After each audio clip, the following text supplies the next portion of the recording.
Entonces, y de ahí también, a ver, ha salido aquí una, no sé cómo se llama esto. A ver. Profesor, te escuchamos perfectamente. Es que Sí. pusimos a grabar la clase. Qué pena con usted. Ya, Bien, bien, es que ha salido aquí bueno, sí, ya, tranquilo. la ventana. Perfecto, pues entonces, y también a raíz de esto, pues hace 3 años fundé una maestría que llamamos IFOPEC, que IFOPEC es el acrónimo de un máster, ¿no? de formación, que la I viene de itinerario, que es un término que se usa bastante ahora en ámbitos académicos para referirse a programas de formación, pero que a veces tienen más que una formación estrictamente intelectual, de ahí que un itinerario, digamos, es un término que contempla algo experiencial también, ¿no? Algo vivencial. Y lo llamamos IFOPEC porque es un itinerario de formación personal y profesional en estados expandidos de conciencia, tanto aplicados a la psicoterapia como a las crisis vitales, como, en fin, como a momentos de cambio en general, ¿no? Y la toma de decisiones. Entonces, cuando me propusisteis participar en vuestra maestría, cosa que repito, agradezco, claro, lo primero que me pregunté es ¿para qué? ¿Para qué asignatura o módulo de etnopsicología en un máster de cultura y droga? Porque repito que la etnopsicología se puede enfocar desde muchas dimensiones que abarca. Entonces, ¿para qué? O sea, ¿qué puedo aportar desde la etnopsicología a una maestría de cultura y drogas que está muy centrada? No sé si habéis cambiado el programa, pero cuando estuve con el doctor Ronderos fundando esta maestría, ya digo, hace años, pues estaba muy centrado en etnobotánica, en antropología, etc.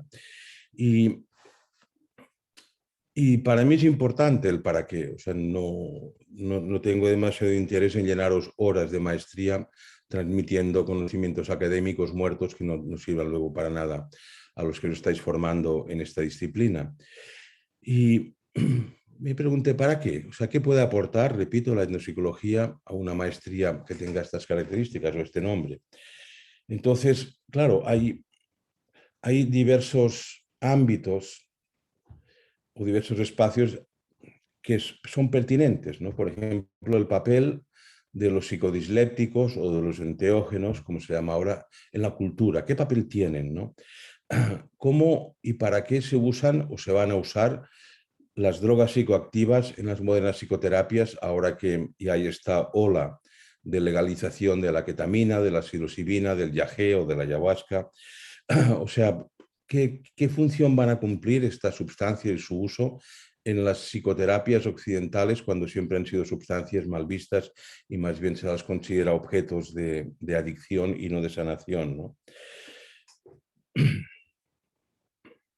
También, también un para qué, y es sobre el que he enfocado parte de la preparación de estas clases, es el comprender la influencia que tienen y el peso que tienen las drogas psicoactivas en todo el proceso de enculturación. Y enculturación es un término muy específico que usamos los antropólogos, ¿no? Digamos que se usa más popularmente el término de socialización. Pero socializar, en un sentido estricto, implica solo adscribirse a una sociedad, que puede ser una sociedad grande o puede ser una pequeña sociedad, incluso lo que se llama la cultura de empresa hoy día, ¿no? En cambio, enculturar es un término más profundo que se usa en antropología, repito, y que implica todo el proceso de asumir una cultura y de vivir de acuerdo a los parámetros de todo tipo, que después especificaré, que esta cultura en la cual el sujeto se está enculturando le ofrece. Y estos parámetros incluyen, por supuesto, la dimensión psíquica, o sea, los pensamientos, las emociones, las dimensiones cognitivas, etc. Entonces, visto esto, que se puede dar numerosos enfoques a la etnopsicología en este máster, decidí que voy a ofreceros esta asignatura como en dos partes, en dos grandes partes. En primer lugar, la que empezamos ahora, que voy a centrarme en especificar términos de referencia. Es decir, hay bastante confusión terminológica, semántica, y uno debe saber de qué está hablando, ¿no? Entonces, y en ese sentido, si vamos a impartir unas clases y a pasar una serie de horas juntos, el primer paso es entendernos. Entonces, voy a definir y a describir los términos de referencia que voy a usar, ya que actualmente se usan muchas expresiones que son prácticamente sinónimas, ¿no? Como etnopsicología, que es la que hemos usado para esta asignatura, pero también está etnopsiquiatría, está antropología psicológica, que es una rama de antropología, y al revés, y psicología antropológica, que es una rama de la psicología. Hay también la expresión de psicología cultural, que han empezado a salir algunos libros hace una década aproximadamente de psicología cultural. Está la antropología cognitiva, la etnopsicología de los pueblos, la etnocognición. Entonces, uno puede perderse en estas denominaciones que son, repito, prácticamente sinónimas, ¿no? Entonces, como digo, voy a centrar la primera parte de esta unidad en aclarar términos. Y si hablamos de etnopsicología, ¿de qué estamos hablando exactamente? ¿Es lo mismo que psicología cultural, por ejemplo, o que antropología psicológica? ¿Qué diferencia hay entre ambas y qué tienen que ver con las drogas o con estados expandidos de conciencia? Con lo cual, ya que vamos a dedicar estas horas, por lo menos iniciales, a fijar términos de referencia, os invito a que si queréis preguntar alguna cosa lo hagáis con toda libertad y me interrumpís sin ningún problema.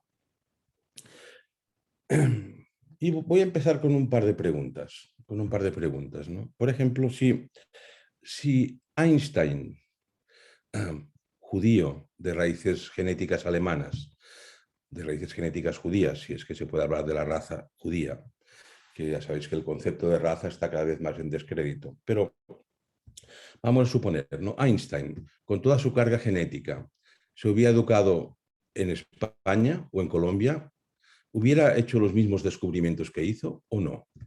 Con lo cual, entonces, ¿a qué se debe su producción, su enorme producción intelectual, ¿no? Supongamos que tengo una paciente catalana que se llama Montserrat de los Pelos, vamos a llamarlo así, ¿no? Y Montserrat de los Pelos tiene un grave trastorno límite de personalidad que a ella la hace sufrir y a toda su familia, como sabéis los que sois terapeutas o psicólogos, también sufre el trastorno límite de personalidad de la famosa Montserrat de los Pelos. Se sabe, entre otras cosas, que el trastorno límite de personalidad, que cada vez está expandiéndose más en el mundo occidental, se sabe que, entre otros factores etiológicos, tiene que ver, digamos, una pertinaz falta de contacto físico durante su primera infancia. O sea, que son personas que no fueron tocadas de pequeños. Y de ahí que en este mundo en el cual vamos avanzando, donde hay cada vez menos contacto físico, pues se correlaciona con mayor prevalencia de trastorno límite de personalidad. Entonces, imaginemos a Montserrat de los Pelos, esta paciente, que se sabe, repito, que el trastorno límite de personalidad tiene alguna correlación, no digo que sea causal, pero tiene alguna relación con el no contacto físico. ¿Qué hubiera pasado si esta misma persona, con sus padres catalanes, con la misma carga genética que llevaba, se hubiera trasladado a Filipinas, donde las personas se tocan mucho, y se hubiera socializado, se hubiera enculturado en la cultura filipina, aunque llevara la misma carga genética catalana que lleva aquí, ¿no? ¿Le hubiera pasado lo mismo o no? ¿Hubiera sufrido este trastorno? Con lo cual, si no lo hubiera sufrido, significa que el trastorno tiene que ver con la cultura, no con la carga genética, ni con la estructura familiar tampoco, sino que tiene que ver con la cultura, ¿no? ¿Y por qué, por ejemplo? Hoy estaba leyendo una noticia. La noticia es que entre el septiembre del año pasado, el 2020, y el marzo del 2021 de este año, en Cataluña se ha multiplicado un 200% los intentos de suicidio de chicas de entre 12 y 17 años. Entonces, ¿qué pasa con este disparado aumento de los intentos de suicidio? ¿Es una cuestión psicológica? ¿Es una cuestión psiquiátrica? Digamos, biológica, por tanto. ¿Es una cuestión cultural? ¿Es una cuestión espiritual? ¿A qué se debe? Por supuesto que es una mezcla de todo, ¿no? Es una mezcla de todo ello. Y también, ya para acabar con estas preguntas, para incitarnos la reflexión, un caso que conocí personalmente en mi trabajo de campo en la Amazonía ecuatoriana es el de un hombre, un indígena shuar, de la etnia shuar, llamado Pichama, que murió el año pasado y debía tener, como no sabían qué año nació porque no había registro de los partos cuando él nació, pero calculé, después de estudiar su biografía a fondo, que debía tener entre 105 y 110 años de vida. Entonces, si mis cálculos de su edad eran aproximadamente ciertos, significa que nació a principios del siglo XX. Y a principios del siglo XX, el mundo cultural shuar, ya os digo, de la alta Amazonía ecuatoriana, estaba técnicamente en la edad de piedra. Es decir, que no tenían todavía ni tan solo machetes metálicos, alguno que les llegaba a través de la difusión de tecnología llevada por los misioneros primero y luego por los colonos.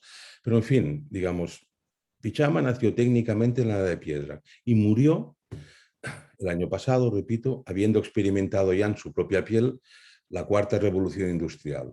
Entonces, ¿qué ha pasado en la psique de este hombre? Que en el periodo de su biografía, simplemente de una vida, ha atravesado todas estas transformaciones culturales y era una persona que desde el punto de vista psicológico era sobria, era muy estable, era saludable, tenía un gran control emocional. Un gran control me refiero no bloqueo emocional, sino una buena educación emocional, como llamaríamos ahora. O sea, ¿cómo ha funcionado su psique para poder permanecer tan sereno y tan firme y tan no neurótico, a pesar de todas estas transformaciones tremendas de su campo cultural o de su entorno, sin que parece que le afectaran demasiado en su estabilidad psíquica? Entonces, como os digo, voy a usar el ejemplo de Pichama probablemente en más de una ocasión, porque es un buen ejemplo empírico que he conocido directamente, como os digo, de que podría ser objeto de estudio de la etnopsicología o de la etnopsiquiatría. Entonces, ahora para empezar, simplemente un apunte y después entraré en más profundidad, ¿no? Cuando hablamos de etnopsicología, nos estamos refiriendo estrictamente a una identidad cultural. Y es una identidad cultural que se construye a partir del aporte psicológico de los individuos y a la vez de una cultura que da forma a este aporte psicológico. Es decir, que a la vez, y esto es estrictamente empírico, a la vez somos objetos y sujetos de la cultura, en el sentido de que al mismo tiempo creamos cultura, porque la cultura se está constantemente transformando, a la vez somos constructores de la cultura, en un sentido antropológico, y somos formados o conformados por la cultura en la cual nos enculturamos, ¿no? Con lo cual es un proceso profundamente dinámico y no hay otra forma de entenderlo.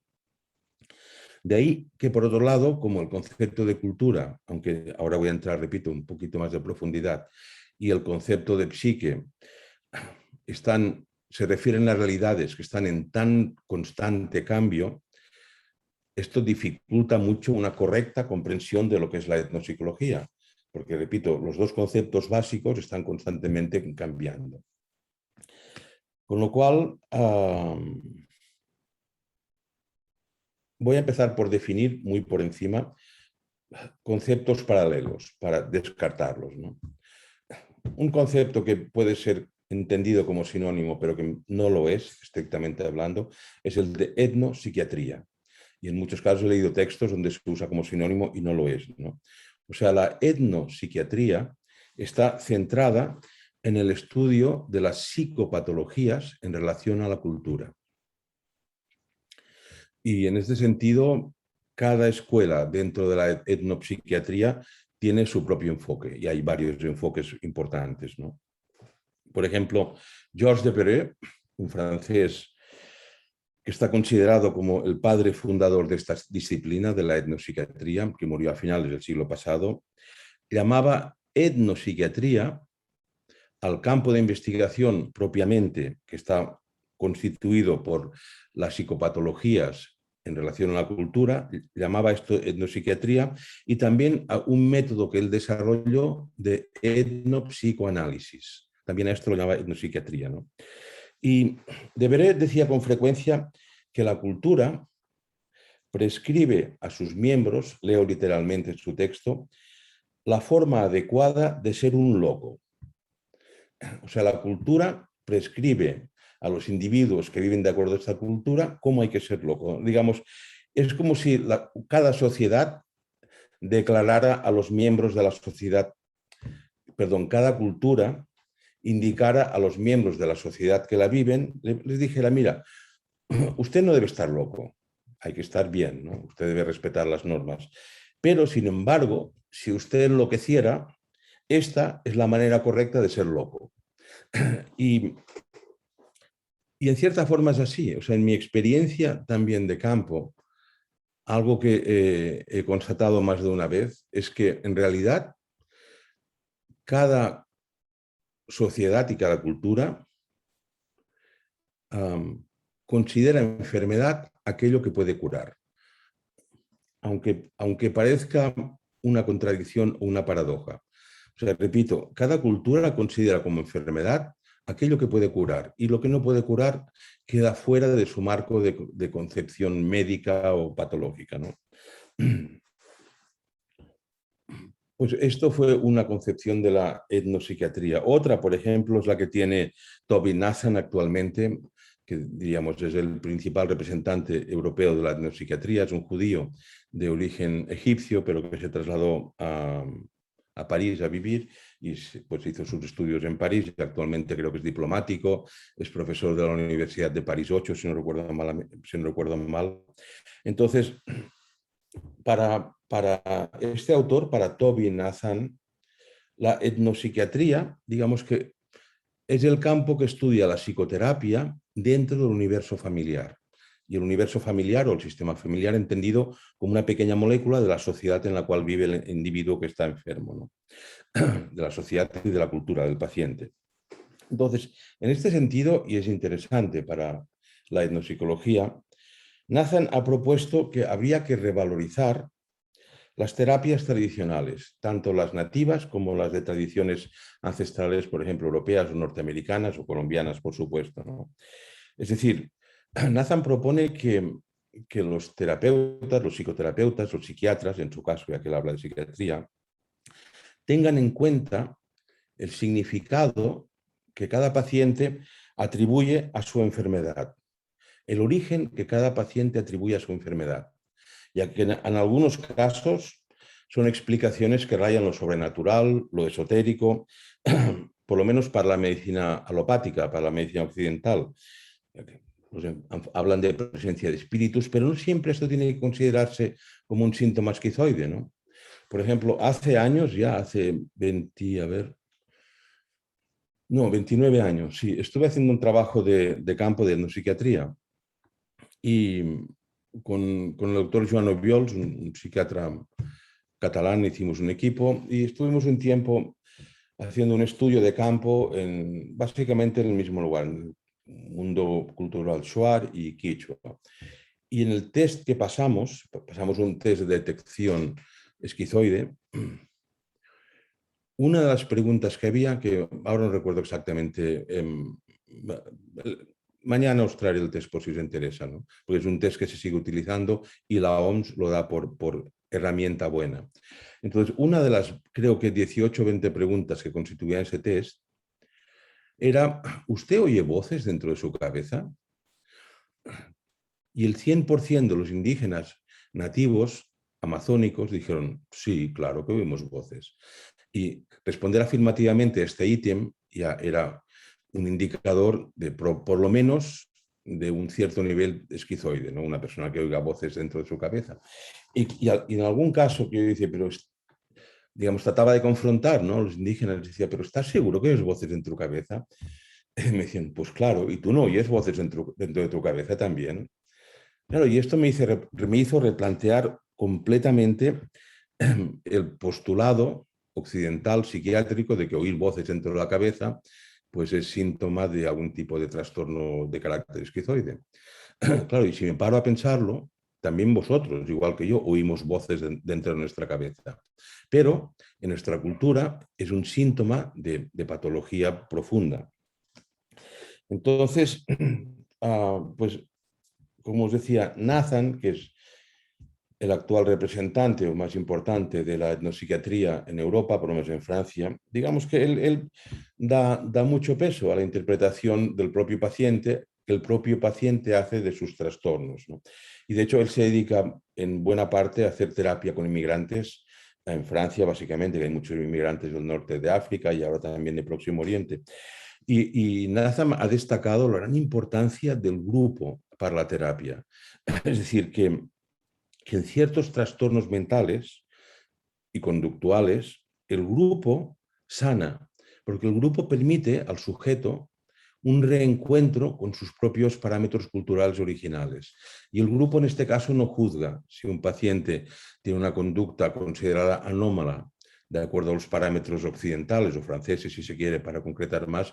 El grupo no lo juzga porque son sus iguales. Y esto digamos, es un contexto sanador, ¿no? Pues digamos que para diferenciar la etnopsicología de la etnopsiquiatría, la principal diferencia es esto. Aún no he entrado a hablar de etnopsicología, pero la etnopsiquiatría se dedica, como digo, básicamente al estudio de las psicopatologías en relación a la cultura del sujeto. Por otro lado está la antropología psicológica, que también, o sea, no está tan lejos, ¿no? La antropología psicológica de cultura y personalidad, como se llama, o de la psicología cultural. Digamos, para resumirlo, ¿no? La antropología psicológica se encarga de estudiar la relación entre los procesos culturales y mentales del ser humano, pero enfocando el estudio en la interacción que hay entre los individuos en determinada comunidad. Digamos que la antropología psicológica, en cierta forma, debería llamarse sociología psicológica, porque pone el énfasis, repito, en la interacción que sea entre los individuos, ¿no? Y la variable fundamental que estudia antropología psicológica es el idioma. O sea, el idioma y los procesos cognitivos que se reflejan en la incorporación a la sociedad a través del idioma. Y la antropología psicológica ha dado pie o dio pie en los años 50, 60 del siglo pasado, o sea, hace casi ya medio siglo, a una importante escuela de etnopsicología que se conoció como cultura y personalidad, ¿no? Que uno de mis catedráticos, que fue el doctor Claudio Esteva, era uno de los grandes representantes de esta tendencia de cultura y personalidad. Entonces, todos los estudios que son abundantísimos de cultura y personalidad se centran en, digamos, en estudiar, en investigar la relación que hay entre los valores y los parámetros culturales, no solo valores, también conductas, tecnología, etcétera, entre los parámetros culturales y la personalidad de los individuos. O sea, estudian cómo la cultura influencia de una forma totalmente directa el comportamiento y la forma de pensar de los individuos, ¿no? Es decir, su personalidad. Y luego está, por otro lado, lo que podríamos llamar un huevo frito que se parece al anterior, que en lugar de antropología psicológica, ahora se está empezando a difundir la psicología cultural. Si uno no es especialista se puede perder en estas denominaciones que son casi sinónimas. De todas formas, la psicología cultural, yo creo que esto se debe al que tiene actualmente simplemente más auge la psicología que la antropología. Entonces, como tiene más auge la psicología, pone el término delante de psicología cultural, con lo cual crea más cátedras en las universidades, hay más plazas de profesores, etc., ¿no? Pero se considera un enfoque muy novedoso desde el punto de vista teórico y metodológico, pero en realidad no tiene nada de muy novedoso, ¿no? O sea, ya Vygotsky, o sea, esta escuela de psicología cultural empezó a funcionar hace medio siglo, o sea, en los años 70, 80 del siglo pasado, ¿no? Fue cuando se constituyó y empezaron a haber estudios y publicaciones de psicología cultural. Pero si uno es estricto, venía de antes. O sea, Vygotsky era un psicólogo que había estudiado realmente, digamos, la relación entre la cultura y la conducta del pensamiento humano desde esta óptica, ¿no? Con lo cual, pero de todas formas, repito, aunque no sea estrictamente un enfoque novedoso, realmente es un enfoque muy fecundo, ¿no? Y de ahí que se esté extendiendo rápidamente por diversos centros de investigación de Europa y de Estados Unidos, y por tanto yo diría que también en Colombia deberíais considerarlo como un enfoque particular de gran interés para hacer estudios de etnopsicología y de cultura y drogas, ¿no? Ya que, bueno, es lo que está actualmente, como digo, más en difusión y están generando informaciones y conocimientos interesantes. Entre otras cosas, y desde mi punto de vista, lo que tiene más de interesante la psicología cultural es que ha conseguido arrancar la disciplina psico o las disciplinas psico del enfoque estrictamente individual que tenían. Y es un enfoque muy reduccionista, ¿no? Y da igual que sea psicoanálisis, que sea psicología transaccional, que sea psicología sistémica, da igual, ¿no? Digamos, el aislamiento teórico y el aislamiento disciplinario nunca ha llevado a puertos demasiado enriquecedores, ¿no? Entonces, digamos, la psicología cultural está empezando a abrirse desde la psicología para el estudio de la antropología, de las aportaciones que puede hacer o que hace realmente el proceso de enculturación para la estructuración psíquica. De todas formas, repito que esto tampoco es nuevo. O sea, Jung, o sea, ya hace un siglo prácticamente, 1920, 1930, Jung ya repitió numerosas veces que el enfoque individual de la psicología era un enfoque muy reduccionista, que la psique individual no se puede entender sin lo que él llamaba, por ejemplo, pues arquetipos universales, o sea, estas conformaciones psicológicas del inconsciente que son comunes a todo ser humano y que de hecho son la base de los mitos, de las expresiones folclóricas, de muchas representaciones simbólicas. Y Jung insistió repetidamente, ¿no? Incluso el término que ahora se está difundiendo, se ha difundido ya de psicología transpersonal, que es otro término.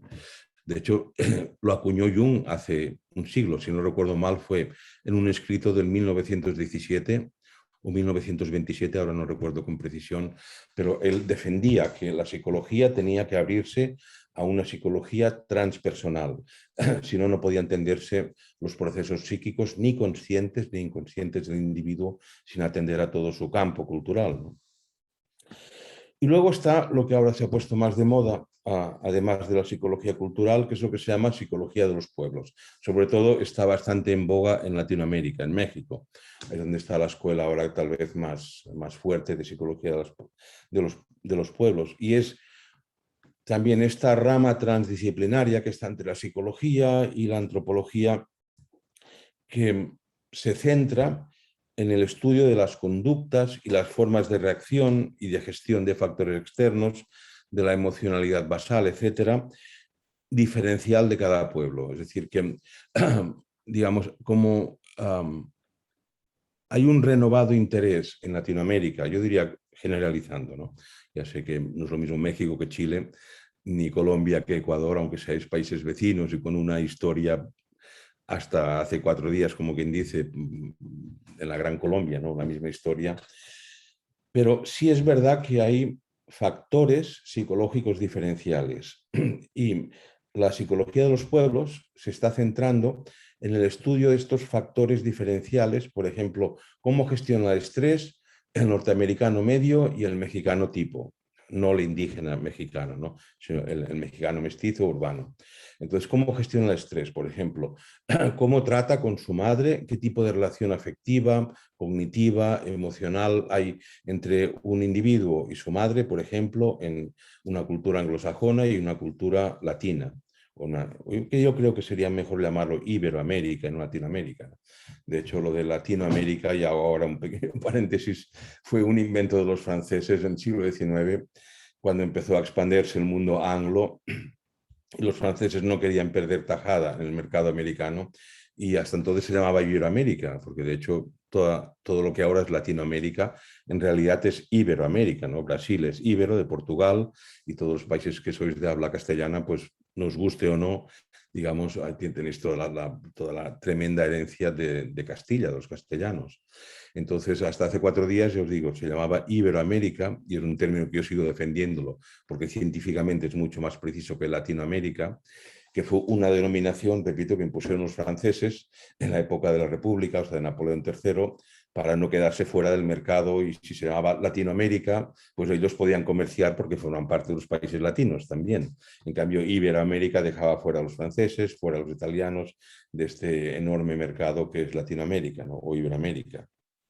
Bien, entonces la psicología de los pueblos, que repito, está bastante en auge, especialmente en México, se centra mucho en estudiar las diferencias etnopsicológicas entre distintas sociedades, ¿no? Y esto tiene que ver, como comentaba, indiscutiblemente con esta búsqueda de raíces nacionales, con esta búsqueda de una identidad propia de cada una de las sociedades que ahora que conforman Latinoamérica. Y en ese sentido, no hoy, pero tal vez mañana o las próximas clases de octubre, sí me gustaría hacer una reflexión sobre el romanticismo, ¿no? Porque todo lo que es etnopsicología hoy día y lo que es cultura y drogas, por supuesto, está teñido de un neorromanticismo claro. Entonces, si uno, que es lo que os voy a proponer, revisa el romanticismo en siglo XVIII, principios del XIX, y cuáles fueron los factores que configuraron, ¿no?, esta forma de sentir y de ver el mundo, que llamamos romanticismo, uno se da cuenta que estamos exactamente en un paralelismo histórico, cultural. No es lo mismo, por supuesto, estamos un siglo y medio más tarde, pero los intereses son prácticamente idénticos, yo digo, con este salto histórico, que no es poco, pero los intereses, lo que nos motivan, pues también en aquella época, los nacionalismos, sobre todo en el mundo alemán y también en el mundo francés, ¿no?, que fue el núcleo del romanticismo. Los nacionalismos eran un objeto de estudio, un objeto de compromiso, de ideología, igual que ahora, ¿no? Entonces, la psicología de los pueblos está muy centrada, diría yo, y esto no le quita, por supuesto, no le quita interés científico en absoluto, pero está muy centrada en estudiar los factores más que culturales, psicodiferenciales de distintas sociedades, ¿no? Bien, pues voy a entrar ahora a tratar el concepto principal, que es el de cultura, ya que tanto psicología, etno viene de etnografía, etnología, que tiene como concepto central la cultura, antropología también tiene como concepto central la cultura, y de hecho algo de lo que se habla poco, pero que podría ser objeto de estudio de la etnopsicología. Yo lo he estudiado por mi lado, no de una forma sistemática, pero sí que he dedicado horas a fijarme, es el tono basal que tiene cada sociedad. Es decir, he observado que cada sociedad, a través de la cultura de esta sociedad, de este grupo humano, ¿no?, transmite un estado emocional basal. O sea, basal en el sentido que es la base, ¿no?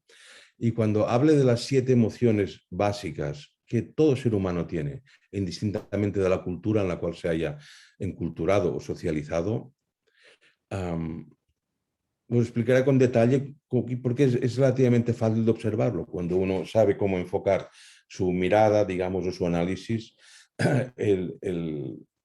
cómo observar esto, ¿no? El tono emocional basal o el paisaje emocional basal que tiene cada cultura o cada sociedad, ¿no? Y cómo este tono emocional basal determina muchas de las conductas y de los estados psicológicos, incluso de las psicopatologías de la sociedad que vive de acuerdo a ello. Bien, entonces voy a empezar por cultura. Ahora me voy a centrar en el término cultura, que es un término importantísimo para la antropología, para la etnografía, para la etnología. Sí, y dicho de paso, ¿no?, como también a veces se usa de forma indistinta etnografía, folclore, etnología y antropología, y no es lo mismo, ¿no? O sea, la etnografía es la ciencia que se centra en describir, simplemente describir culturas, las conductas de los individuos, la cultura material, digamos la tecnología, los ritos, nada más. La etnografía describe. La etnología compara. O sea, un etnólogo puede no haber hecho nunca trabajo de campo. Un etnógrafo no puede serlo sin hacer trabajo de campo. Entonces, la etnología compara distintas culturas, ¿no? A ver, en tal cultura qué tipo de estructura familiar hay. Y en tal otra cultura, por ejemplo, pues entre los quichuas andinos, ¿no? ¿Qué estructura familiar es la habitual? Y entre los indígenas amazónicos, entre los shuaras, ¿qué tipo de estructura familiar hay? ¿Y cómo se puede explicar o entender estas diferencias de estructura familiar o de sistemas de parentesco que hay entre una cultura y otra? Entonces, la etnología compara. Y luego está, en un nivel de abstracción superior, la antropología.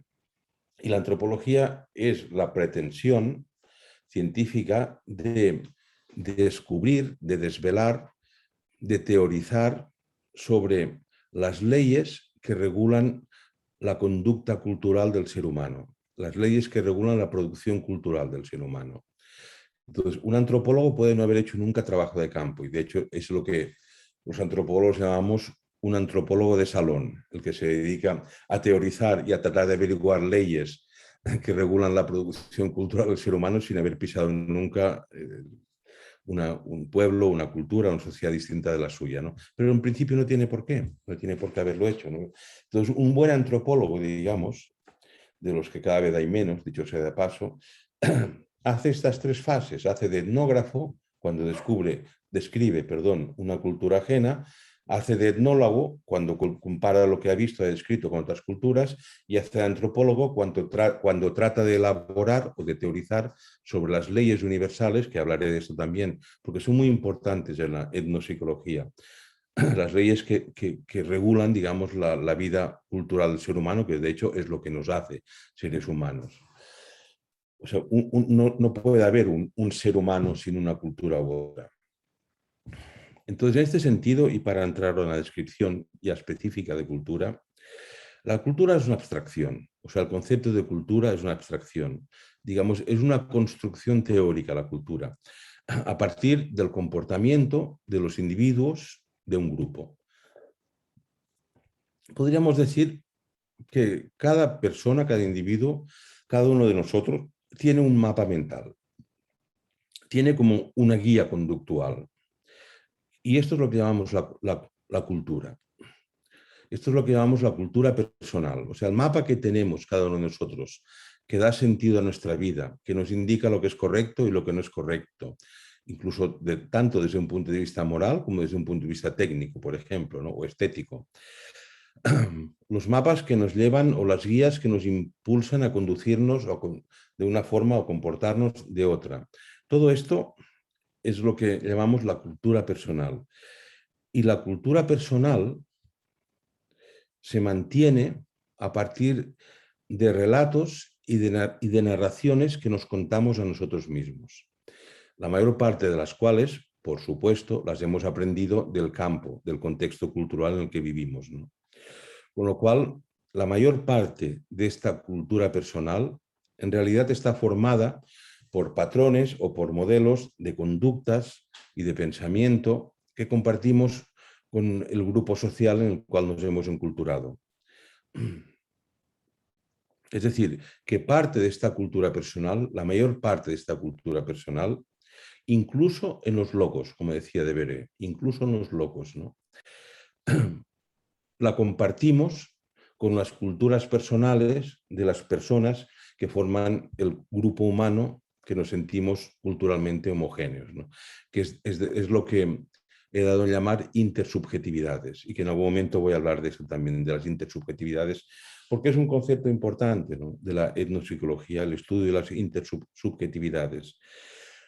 Por tanto, diríamos, simplificando un poco, que la cultura de una sociedad se basa en la relación mutua que existen entre los mapas mentales de cada uno de los individuos que forman esta sociedad. Entonces, el antropólogo puro, o el etnógrafo, si es el que describe, digamos, como no puede conocer directamente el contenido mental de las personas, determina estas características culturales a través de su conducta y de su producción cultural, de las estructuras que forma, por ejemplo, las estructuras de parentesco. Pero el etnopsicólogo sí puede permitirse entrar y, digamos, husmear la mente de las personas, no solo observar sus comportamientos, sus conductas, su lenguaje y su producción técnica. Con lo cual, de ahí que la etnopsicología, en el mundo en que estamos viviendo, va a tener, que ya tiene, aunque yo creo que no está suficientemente reconocida, va a tener una gran importancia. Porque, repito, ¿no? El etnopsicólogo es el científico que tanto puede entrar en la mente de los individuos para tratar de estudiarla, no digo para modificarla con artes chamánico-esotéricas, ¿no? Sino que pues, yo puedo permitirme, como psicólogo y como investigador de etnopsicología y también cierta parte de etnopsiquiatría, puedo permitirme observar un chamán, por ejemplo, de una cultura animista y tratar de inferir lo que pasa dentro de él. No solo describir sus conductas y sus símbolos y sus ritos y sus danzas y los textos que canta durante, por ejemplo, un rito chamánico, sino que puedo inferir, a ver, esto que habla puede ser una proyección, una transferencia en el sentido estrictamente psicológico, ¿no?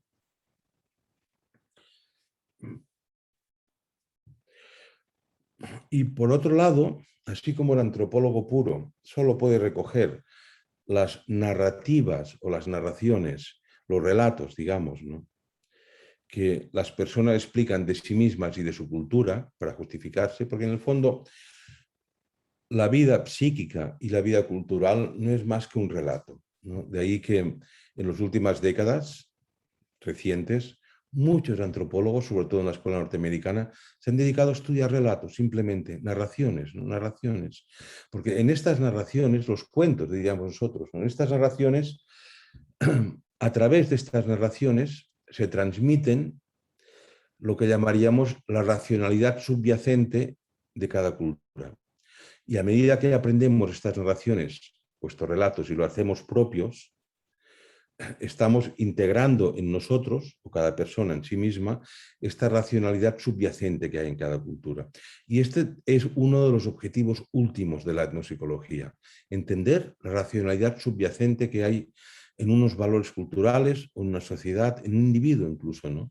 O sea, ¿por qué hace lo que hace? ¿Para qué hace lo que hace este individuo? Esto sería la racionalidad. Y de hecho, como antropólogo, y creedme que lo afirmo sin ninguna duda, que no se entiende la cultura de otra sociedad hasta que no se entiende la racionalidad subyacente a los actos y a las creencias que hay dentro de la mente y la conducta externa de los individuos que viven de acuerdo a esta otra cultura, ¿no? Entonces, como os digo, el etnopsicólogo puede moverse en ambos mundos, a diferencia del etnógrafo, del etnólogo o del antropólogo y no digamos ya del sociólogo. Y esto para la etnopsicología y por supuesto para cultura y drogas es un enfoque importantísimo, porque pues un antropólogo puro, digamos, académico, convencional, pues puede ver un individuo que toma un enteógeno o un psicodisléptico y simplemente puede describir cómo se comporta, pues si utiliza algún tipo de simbología o de cantos o alguna estructura ritual, por ejemplo, musical. Un antropólogo solo puede hacer esto y de hecho no debe hacer más que esto, ¿no? Pero un psicólogo puede ir más allá y decir, a ver, esta persona está viviendo su núcleo psicótico, está despertando su depresión, por ejemplo, y la está expresando, la está exteriorizando en estas extrañas conductas que parece que no tienen mucho sentido dentro de su mundo simbólico o conductual, pero sí si uno lo entiende desde el punto de vista de la psicología, ¿no? Entonces, como después os contaré, estamos en un momento histórico donde conceptos que hasta ahora han sido fundamentales para el estudio del ser humano, como cultura, por ejemplo, etnia, que voy a hablar a fondo del concepto de etnia, ya que es etnopsicología la asignatura que estoy dando, ¿no? Pues son conceptos que están desmoronándose por los cuatro costados, ¿no? O sea, la psicología actual, si uno es honesto, como investigador o como psicólogo, ya no se sostiene demasiado. Es decir, cuando viene a mi consulta, por ejemplo, un muchacho, imaginaos, ¿no?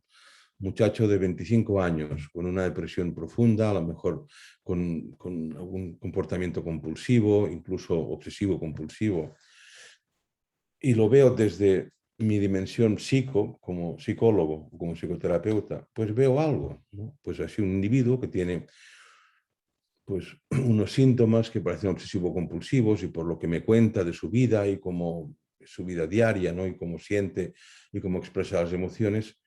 Pero resulta que, por otro lado, como antropólogo, digo, claro, pero este chico tiene 23 años, 24, ha estudiado una carrera universitaria que la acabó hace un año o dos, no tiene ningún futuro profesional, absolutamente ninguno, por lo menos en Europa y en España menos.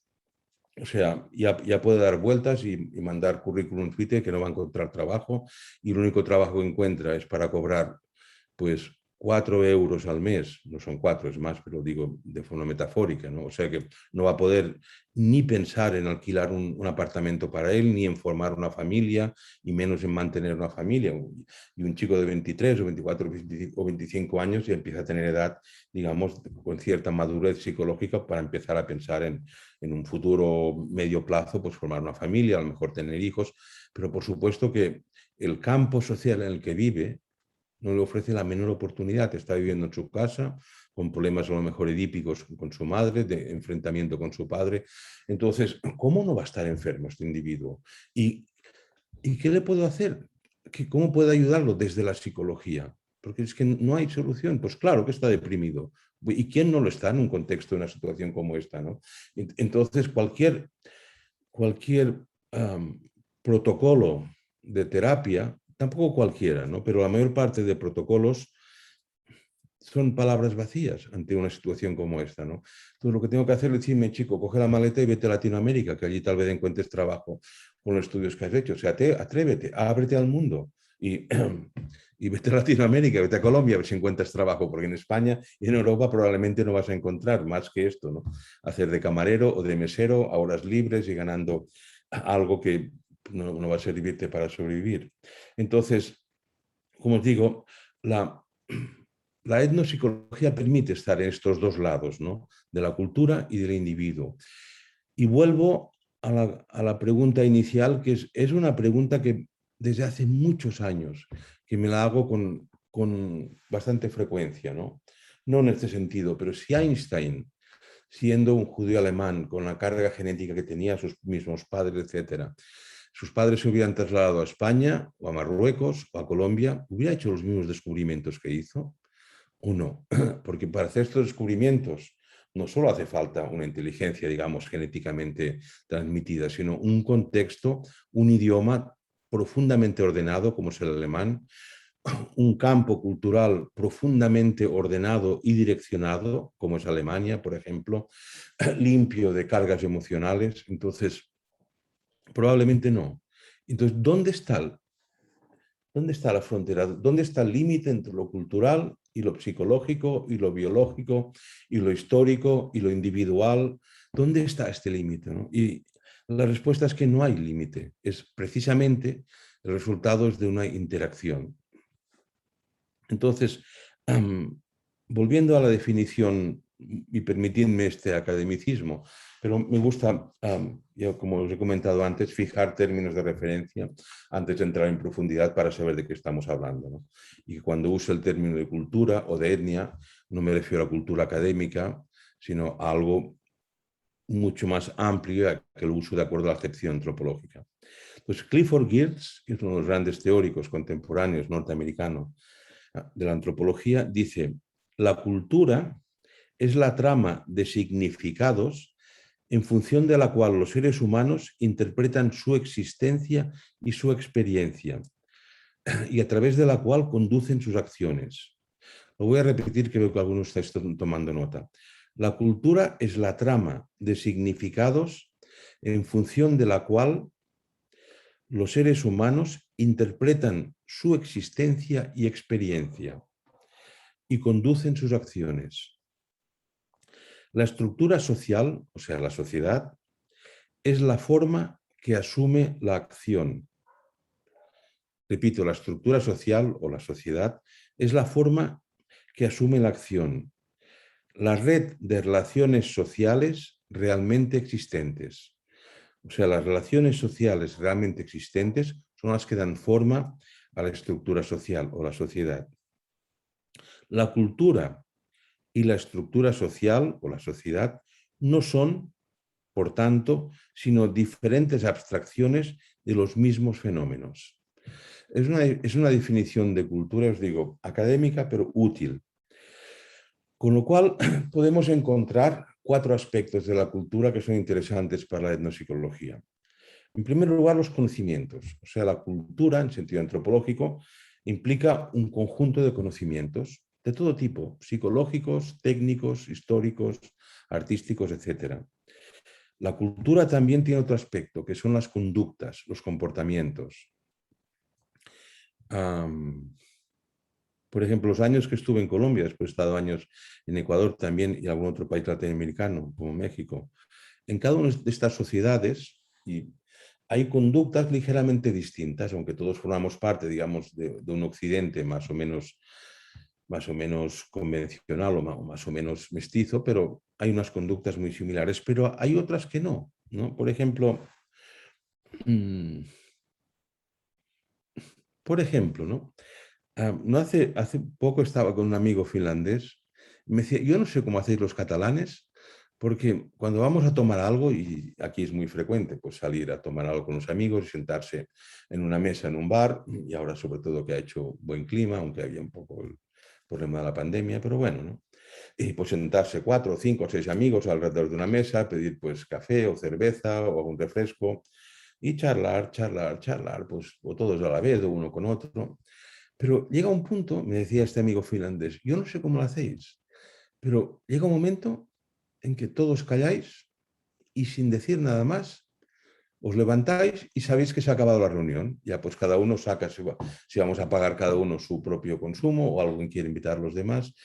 Y me decía, y no sé cómo lo hacéis para llegar a este acuerdo silencioso de que, bueno, ya se acabó la reunión, ¿no? Ya está, y cada uno a su casa.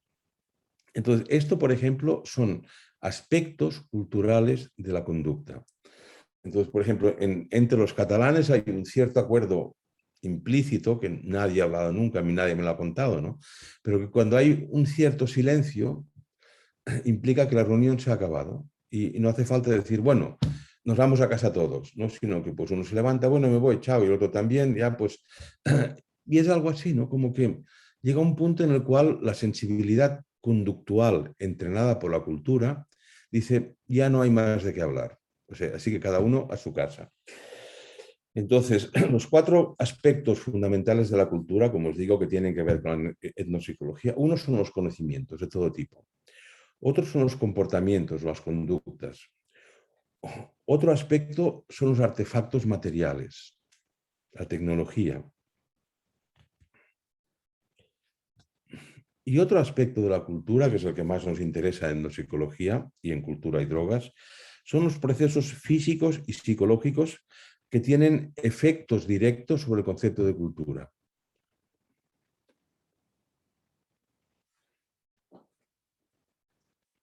Entonces, estos 4 aspectos básicos de la cultura los he dividido en 7 elementos principales para ir dando más forma ya propiamente al contenido de psicología. O sea que los 4 grandes aspectos de la cultura, repito, los conocimientos, la conducta, la tecnología o los artefactos y los procesos psíquicos y físicos que afectan directamente al concepto de cultura, se dividen en 7 elementos, concretos, ¿no? En primer lugar, las creencias. O sea, un elemento principal que integra una cultura son las creencias. Y podríamos definir las creencias como el conjunto de ideas que generan comportamientos concretos y atribuyen significado, esto es muy importante para la etnopsicología, atribuyen significado y valores a determinadas cosas, incluyendo la conducta. Entonces, las creencias pueden provenir de distintos orígenes, ¿no? Por ejemplo, las explicaciones científicas en muchos casos son creencias. Los dichos populares que se usan sobre todo entre los nativos para defender sus posturas, sus actitudes o sus argumentos, pues los dichos populares son otra fuente de creencias. Las creencias, por ejemplo, asociadas a la religión, cualquiera que sea la religión. Pero Pero incluso aunque en Occidente demos carta de absoluta verdad a las creencias científicas, no debemos perder de vista que no son más que creencias. O sea, lo que la ciencia afirma hoy de una forma taxativa, probablemente dentro de un quinquenio o de un decenio habrá cambiado y será otro paradigma o otra creencia o otra verdad la que va a predominar. Por tanto, son creencias, porque la realidad no cambia. Lo que cambia es nuestra visión de la realidad. El segundo elemento que integra una cultura son las normas. Es decir, en toda cultura imprime en los sujetos, la sociedad que la vive, una serie de normas, de reglas, de pautas, ¿no? que han de ser respetadas por las personas. Y en caso contrario, la propia cultura avisa de las sanciones correspondientes que va a haber para subsanar el incumplimiento de estas normas. O sea, las normas de tráfico sería lo más visible. Pero hay muchas normas morales, estéticas,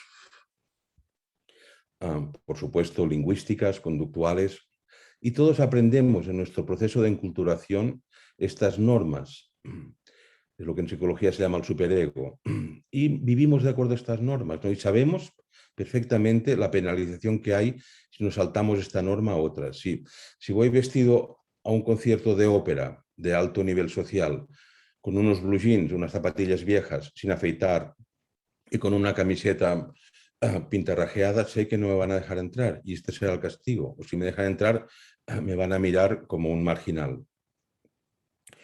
Luego, el tercer elemento son los valores. Digamos, una forma de entender los valores es como normas positivas que compartimos grupalmente o socialmente y que tratan de fomentar una vida social armónica. Y hoy día este elemento está muy desarticulado, ¿no? Después os voy a mencionar algo muy interesante que ha salido en el último censo de los Estados Unidos, que lo he consultado, y en el último censo añadieron un ítem que es la definición étnica de la persona que rellenaba el censo, la adscripción étnica, y una de las posibilidades era soy multiétnico, o sea, no pertenezco a una única etnia, ¿no? Y esto desde el punto de vista conceptual, antropológico, es incomprensible, porque una persona tiene unos valores u otros, no puede tener, o sea, una persona no puede tener unos valores morales cristianos y a la vez ser animista, por ejemplo, y pensar que está muy bien matar a los enemigos, porque los espíritus me inspiran y me empujan a hacerlo. Luego, otro elemento, el cuarto elemento principal de los que integran una cultura es el lenguaje, el idioma. O sea, el lenguaje es indispensable para comunicarnos y gracias a él podemos debatir, podemos comunicarnos, podemos compartir conocimientos, podemos hacer que estos conocimientos pasen de una generación a otra, el lenguaje. Y de hecho el lenguaje estructura nuestra gnosis. De ahí que cada vez que desaparece un lenguaje, que después también hablaré un poco de esto desde el punto de vista etnopsicológico, cada vez que desaparece un lenguaje, desaparece una manera de ser humano, literalmente. Luego están los símbolos.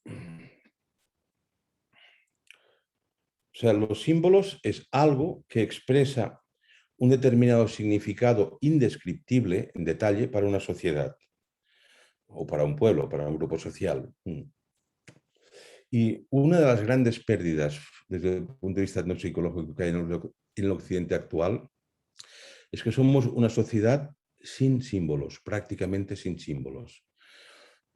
Hay muchos informes, pero hemos perdido el mundo simbólico. Y el mundo simbólico, repito, es crucial para la existencia humana, porque los símbolos, sobre todo lo que Seipi llamó los símbolos de condensación, consiguen agrupar en ellos un conjunto de significatas, digamos, de significados, que no se pueden expresar de otra manera.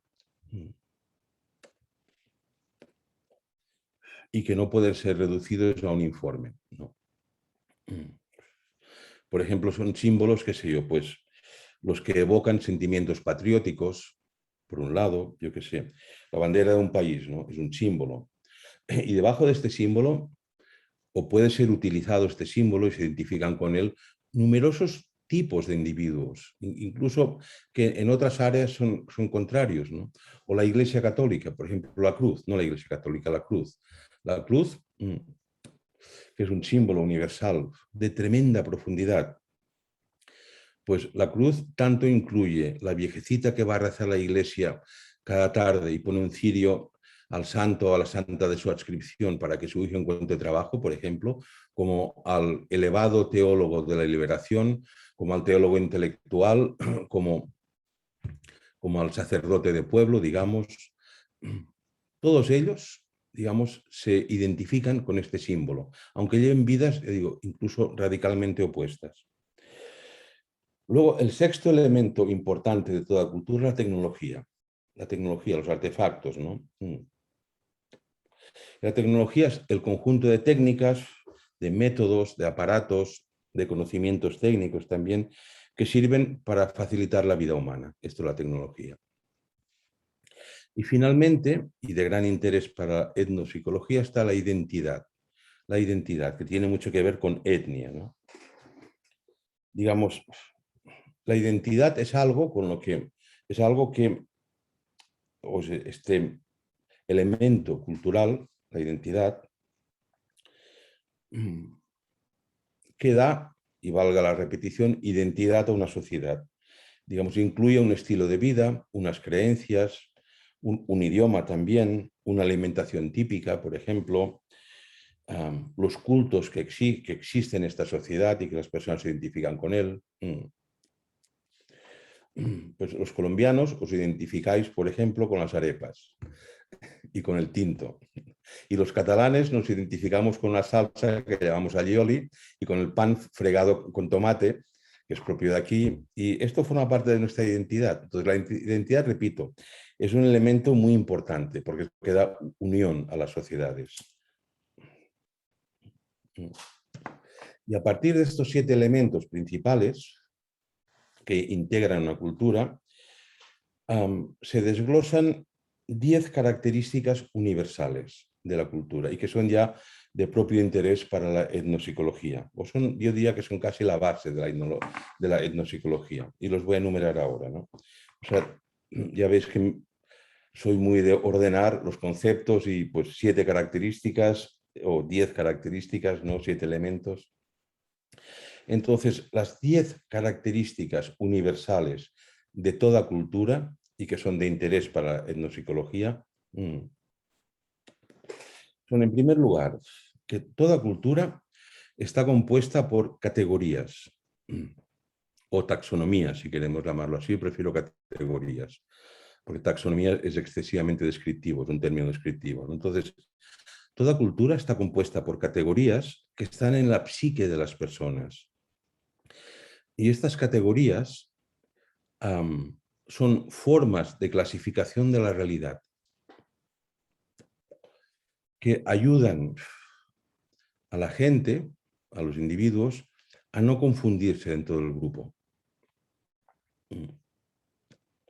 O sea, estas categorías son las metáforas básicas de cada sociedad.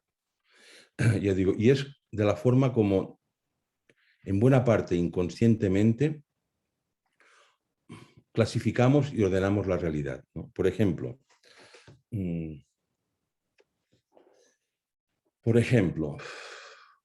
una herencia que tenemos todos nosotros, seáis creyentes cristianos y practicantes cristianos o no, pero algo que el cristianismo ha impregnado en estas categorías psíquicas a través de las cuales ordenamos la realidad, por ejemplo, es el pensar que todo lo bueno o casi todo lo de bueno viene de fuera. Digamos, el cristianismo nos ha llevado a esto, a pensar que la gracia de Dios, o sea, todo lo de bueno y de trascendental, ¿no? O importante, viene de fuera. Entonces, la gracia viene de Dios, ¿no? La salud viene de Dios, el perdón viene de Dios, la armonía viene de Dios también, la paz viene del cielo.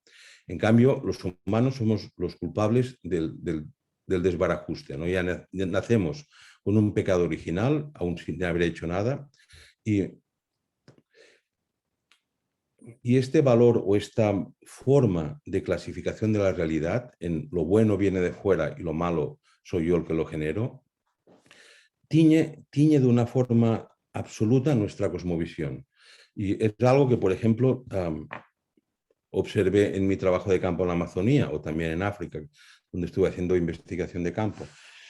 Pues entre los indígenas amazónicos, los shuaras, los quichuas, también los achuaras,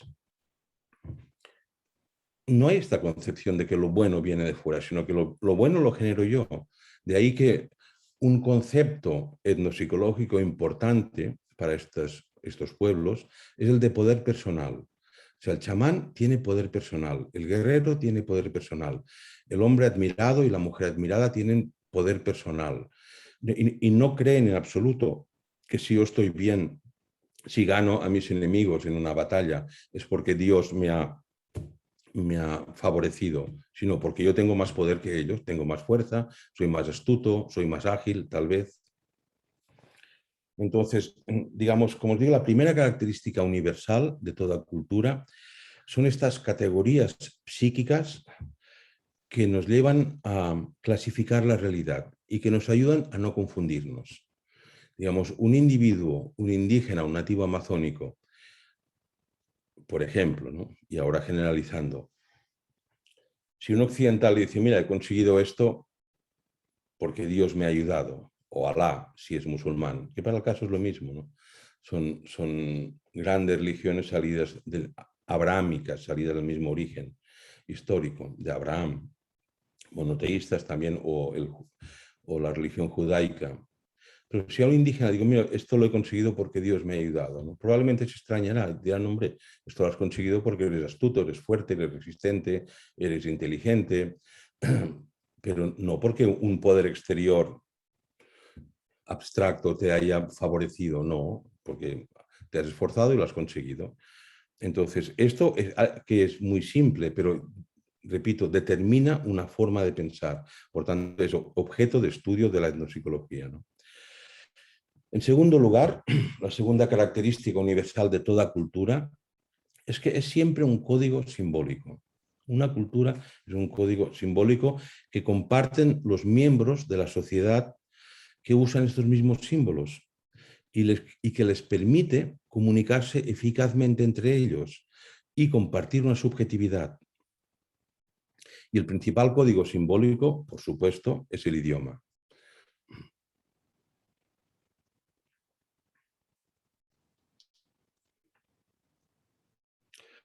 En tercer lugar, otra característica universal de la cultura que tiene que ver con la etnopsicología es que la cultura es un sistema arbitral.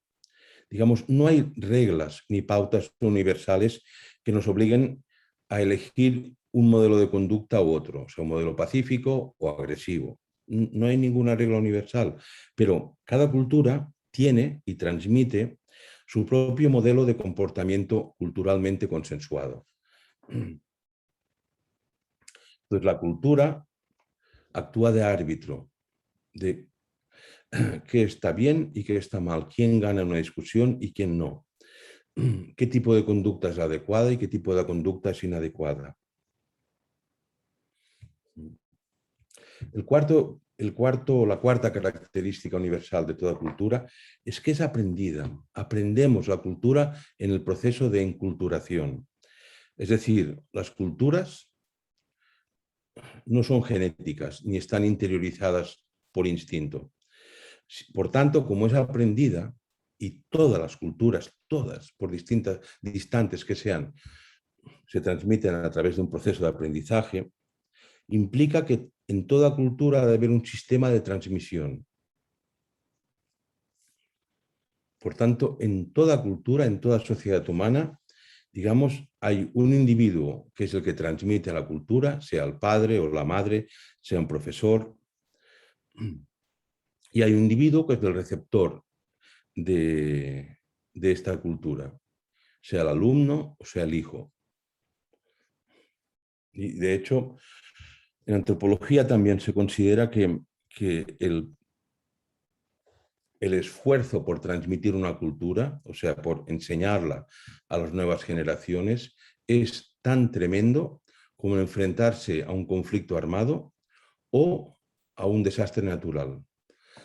Y todos los que sois padres o madres, os puede parecer exagerado, pero todos sabéis el tremendo desgaste energético que implica educar a los hijos.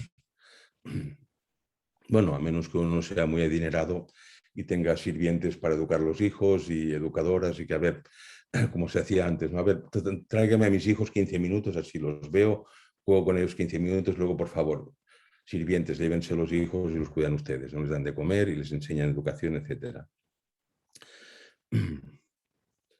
La quinta característica de la cultura es que es compartida. O sea, no puede haber una cultura de un solo individuo a menos que no sea una anomalía producto de un etnocidio. Es decir, es necesario que todos los miembros de la sociedad tengan los mismos patrones culturales para poder convivir. Por eso se comparte, como os decía ahora, la cultura a partir de la infancia y a través de la infancia, que es en el proceso de enculturación cómo se va introduciendo los niños en la sociedad.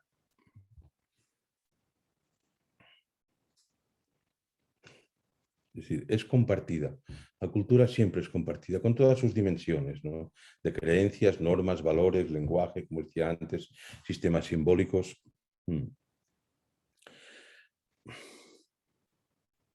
En sexto lugar, o la sexta característica universal de toda cultura, es que es un sistema integrado. O sea, toda cultura, por anómala que sea, es un sistema integrado, donde cada una de las partes está interrelacionada con otra y afecta a otras partes de la cultura.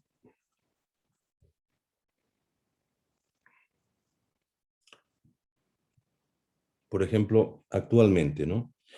Pues, no sé, un ámbito de nuestra cultura que ha adquirido una importancia y un poder tremendo es la tecnología y que nos permite ahora comunicarnos, ¿no?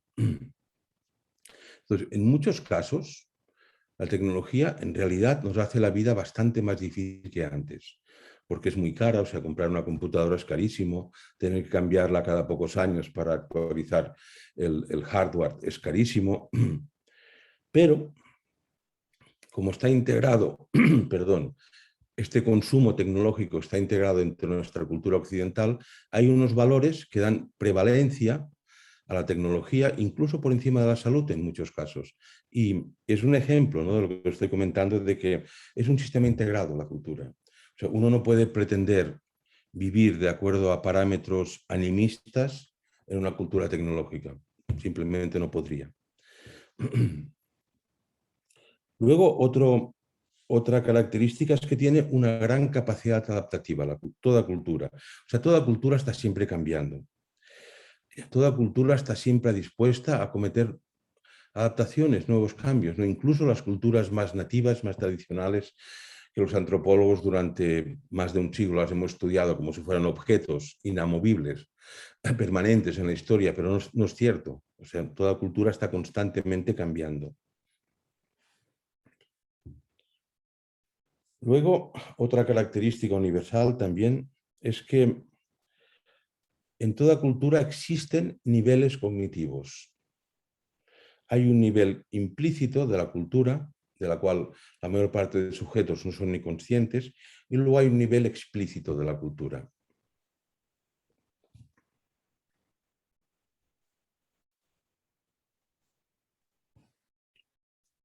La novena característica, digamos, se resumiría así.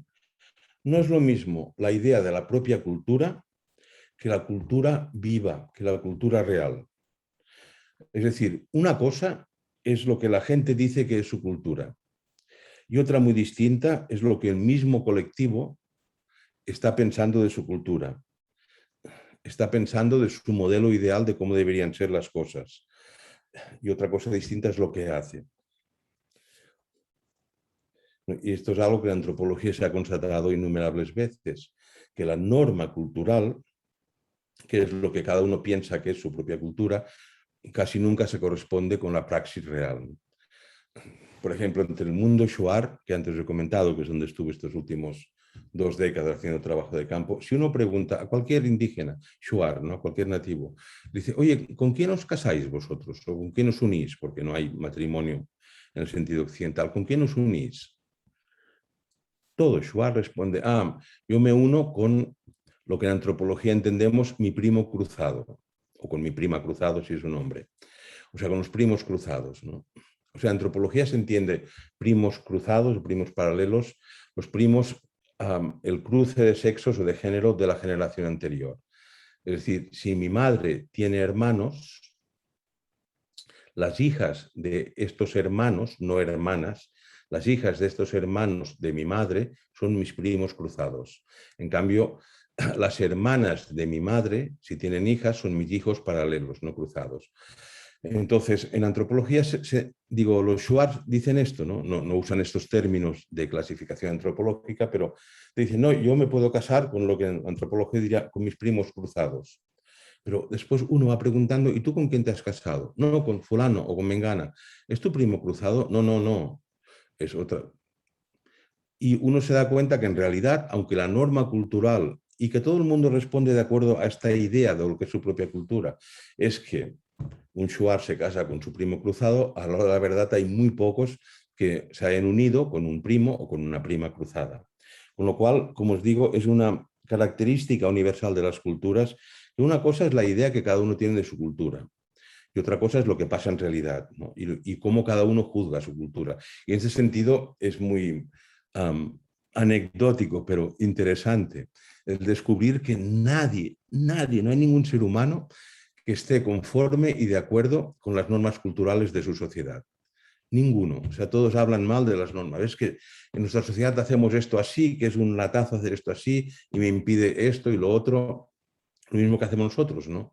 Pues el Estado me obliga a pagar impuestos y nadie está de acuerdo con pagar impuestos, pero esto, cuando uno estudia antropología, descubre que es una constante universal. Y luego la 10ª característica universal de la cultura, y yo diría que es la primera y principal función de toda cultura, es hacernos humanos, o sea, adaptarnos a la sociedad en la cual hemos nacido o en la cual nos estamos enculturando. O sea, la principal función de la cultura es conseguir la continuidad de la propia cultura a través de los nuevos individuos.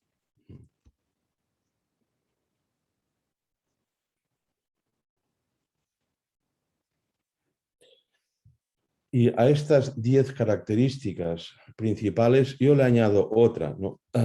Digamos que no está muy aceptada desde el punto de vista convencional de la antropología, pero para mí es exactamente otra característica universal de las culturas, y es que, digamos, vista desde el punto de vista de la etnopsicología, la cultura guía el desarrollo humano por medio de un proceso dialéctico fundamental entre las necesidades propiamente biopsicológicas del individuo y los mandatos de la cultura. Y esto, repito, esta es una característica universal que ya es objeto de estudio propiamente de la etnopsicología.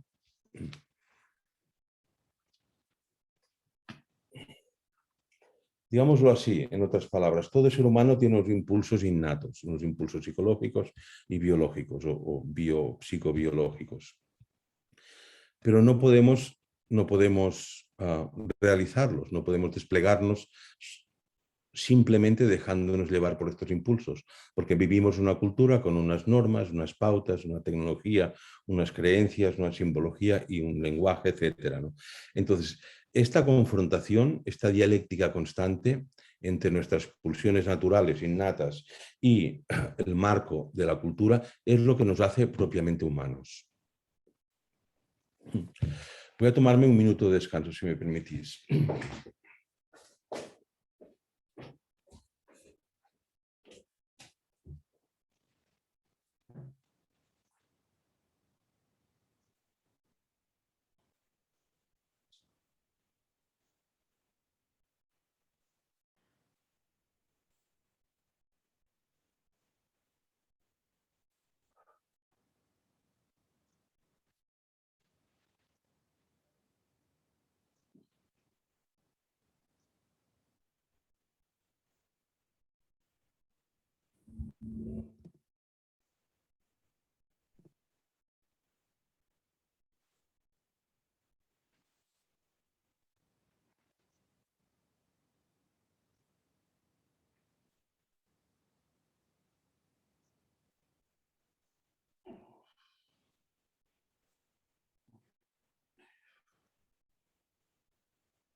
Voy a seguir. No estáis preguntando nada. No sé si os es muy espeso. No tenéis preguntas, os esperáis al final. Sí, si queréis preguntar algo. Sí, con permiso. Sí, adelante.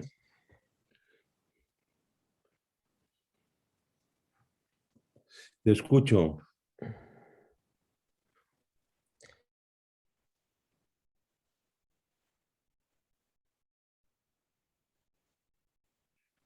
Creo que se ha cortado la imagen, se ha congelado.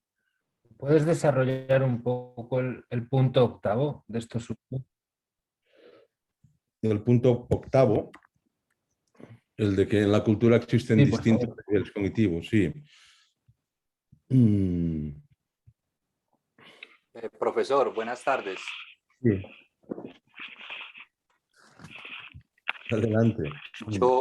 Yo también quería de pronto hacer mi apreciación, Ajá. porque me parece muy importante también, digamos, hablar un poco del hecho paradigmático y lo que usted planteaba, hacia qué paradigma podemos dirigirnos, entendiendo lo que es ese paradigma. Yo me adentro dentro de la sociología, entonces hablamos del sujeto que conoce, ¿sí? Y frente a esos paradigmas materialista, el positivista, el interpretativismo, ¿cierto? Basados precisamente en el positivismo, que hace énfasis en esas leyes naturales, ¿sí? Y esos planteamientos ontológicos y epistemológicos. Podría ser un paradigma hegemónico, ¿sí? Sería un paradigma hacia donde nos dirigíamos, nos dirigimos en el hecho, pues, entendiendo, Colombia es una sociedad, ¿cierto?, que presenta algún tipo de síntoma, o diríamos muchos síntomas, en aspectos psíquicos, ¿sí? Y esto precisamente hace parte de ese modelo o de ese cambio que, pues, que se plantea. Entonces, sí me gustaría escuchar un poco también sobre esto. Gracias.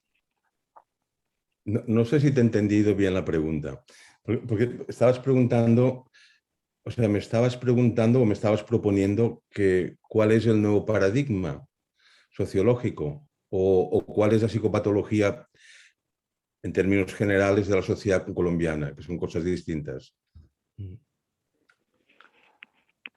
Nuevamente, el cambio paradigmático es o hace énfasis en el modelo universal, ¿cierto? De cómo se comprenden esas categorías, esos Sí, conceptos. pero, ¿Qué paradigma podría venirse? o sea, no es tanto así, ¿eh? Porque, digamos, actualmente hay como dos paradigmas, diría yo, que, si te he entendido la pregunta, repito, dos paradigmas que están contraponiéndose entre ellos. Y Jaime, después te respondo a ti. Digamos, por un lado, hay una tendencia hacia la mundialización o la globalización. Y esto es un paradigma dominante, o sea, digamos, por ejemplo, para los antropólogos y para los etnógrafos y también para los sociólogos, el estudio de sociedades aisladas, como hacíamos hasta hace 30 años, se acabó. No hay, digamos, no hay pureza cultural en ningún lugar y menos pureza racial. Hasta donde se entienden estos conceptos desde el punto de vista de etnología tradicionalmente entendida. O sea, todos estamos siendo vigilados por satélites en todo momento, satélites de empresas privadas, satélites estatales. O sea, se ha perdido el aislamiento cultural y el aislamiento territorial. Y se está perdiendo también incluso el vínculo comunicacional de transmisión de las culturas, que es el idioma. Es decir, actualmente, ahora estoy hablando de memoria, pero creo que se computan unas 5.000 lenguas en el mundo, ¿no? Este cómputo depende de lo que se entienda por dialecto, por eso es una cifra que puede variar bastante. Pero ahora, para no entrar en estas discusiones etnolingüísticas, digamos, se acepta pues, que hay unas 5.000 lenguas y que de estas 5.000 lenguas la mayor parte son de tradición oral, o sea, solo unas 500 disponen de algún tipo de alfabeto para fijar el conocimiento. Poco más de 100 de estas lenguas tienen literatura. Te digo que aunque tengan 500, tengan alfabeto, solo 100 más o menos tienen literatura escrita. Y unas pocas tienen el estatus de lenguas internacionales, ¿no? El castellano es una, el inglés es la otra, etc. Con lo cual, las lenguas sin literatura escrita están condenadas a desaparecer en pocas décadas, en pocas décadas. Y probablemente algunas de las que tienen literatura escrita también. Entonces, por un lado está, como te digo, este paradigma de la mundialización, que viene de la mano de la tecnología, por supuesto, pero es que a la vez hay otra oleada, por así decir, que lo podríamos llamar, o yo lo llamo así, de repliegue identitario. O sea, frente a esta mundialización y todo lo que implica de pérdida de identidad, pérdida incluso de la lengua, pérdida de la cultura, etc., hay un movimiento contrario que en Latinoamérica es muy vivo, de yo lo llamo así, como repliegue identitario, ¿no? de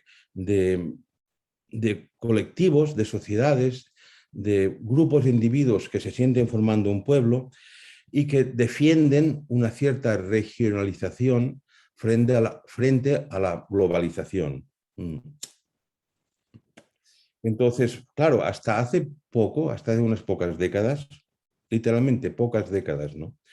Se podía hablar o se podía usar el término de etnoterritorio para referirnos a la región territorial habitada por una etnia, por un grupo humano que se identificaban como miembros de esta etnia, de esta cultura. Pero hoy día este etnoterritorio, que sería la base territorial de una etnia, ya no existe tampoco. O sea, en realidad es un puro imaginario cultural, lo que no existe. Yo os digo, porque estamos todos siendo vigilados por cuatro grandes hermanos, como diríamos, ¿no? Con lo cual, este repliegue identitario, y aquí en Cataluña, donde yo vivo, es muy vivo. Digamos, estamos luchando por nuestra independencia con argumentos históricos que muchas veces no son estrictamente ciertos, con argumentos lingüísticos, argumentos culturales que no se sostienen demasiado, porque la cultura catalana en el sentido de etnia, como se entiende tradicionalmente, ya no existe, no hay innumerables elementos castellanos, ingleses, chinos incluso, etcétera, ¿no? Entonces, digamos que este repliegue identitario que hoy día está cogiendo mucha fuerza es una construcción, digamos, psicológicamente primaria, que tiene una gran carga emocional y que en muchos casos está unificada solo por el idioma. Y como os digo, idiomas que están, en la mayor parte de casos, la inmensa mayoría, están condenados a desaparecer. Entonces, ¿cuál es el paradigma actual? O sea, el paradigma actual es la complejidad. El paradigma actual es el hundimiento del mundo simbólico local, étnico. Digamos, hoy día tiene, podríamos decir así, tiene mucha más importancia pragmática o empírica la manzana de Apple que la cruz. Entonces, claro, y la manzana de Apple o la ventanita de Microsoft, es que ¿qué etnia se lo puede adscribir como símbolo propio? Ninguna, ni tan solo los norteamericanos. Entonces, de ahí que está habiendo, como te digo, este repliegue identitario, por llamarlo o de alguna manera, o también podríamos llamarlo movimiento de aislamiento psicológico, digamos, para recuperar unos elementos de identidad y de comunidad que son necesarios hoy día para la salud mental. Y de ahí que hay una gran tendencia a adscribirse a pequeños grupos definidos por una cultura, no una gran cultura, pero una pequeña cultura propia, ¿no? Que son sectas, por ejemplo, que son, yo qué sé, el movimiento ecologista en todo el mundo. Son empresas, hay muchas empresas que ofrecen cultura de empresa y se denomina con esta expresión, como sabemos, ¿no? O sea, digamos, esta empresa tiene una sólida cultura de empresa y todos los empleados que son contratados por la empresa pues han de asumir esta cultura de empresa que les ofrece, a fin de cuentas, una estructura empresarial, nada más, ¿no? Hay una gran inscripción a asociaciones deportivas también. Están renaciendo los nacionalismos. Y en Latinoamérica de una forma muy viva, ¿no? Sobre todo por parte de los movimientos indigenistas. Entonces, ¿cuál es el paradigma sociológico?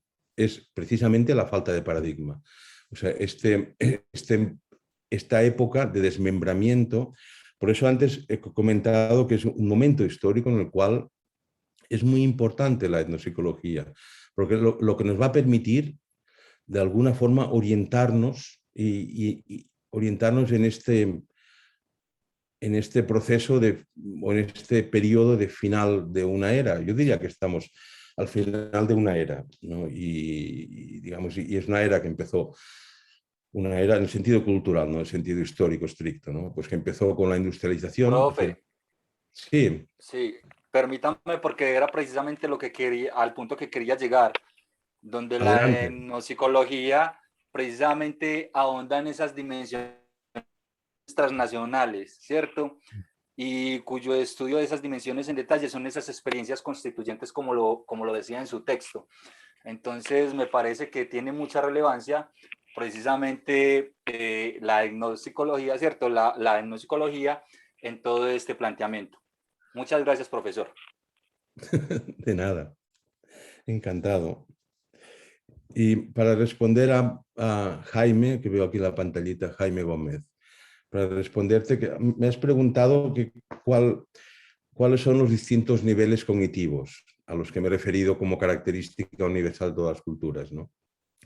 Entonces, pues en el sentido, digamos, me refería a ello en el sentido más estricto de cognición o de funciones cognitivas. O sea, en los seres humanos hay una serie de habilidades cognitivas que la cultura se encarga de desarrollar o de inhibir de una forma explícita o de una forma implícita, ¿no? Por ejemplo, ¿cuáles son las funciones cognitivas principales? Que, digamos, no creo que nadie lo discutiera por académico que fuera, ¿no? Pues, por ejemplo, la orientación personal, la orientación temporal, la orientación en el espacio espacial. Esto es una función cognitiva. La educación de la atención, por ejemplo, es otra función cognitiva. Y por la atención en general como factor, como elemento cognitivo, pues podríamos hablar de la velocidad de procesamiento de los pensamientos, de la capacidad para sostener la atención, de la facultad para discriminar, para hacerla selectiva, podríamos hablar de la atención alternante también. O sea, hay pacientes que sufren de un trastorno que se llama heminegligencia, que es la dificultad o la incapacidad incluso para atender, para orientarse, para responder a los estímulos del entorno, del propio sujeto.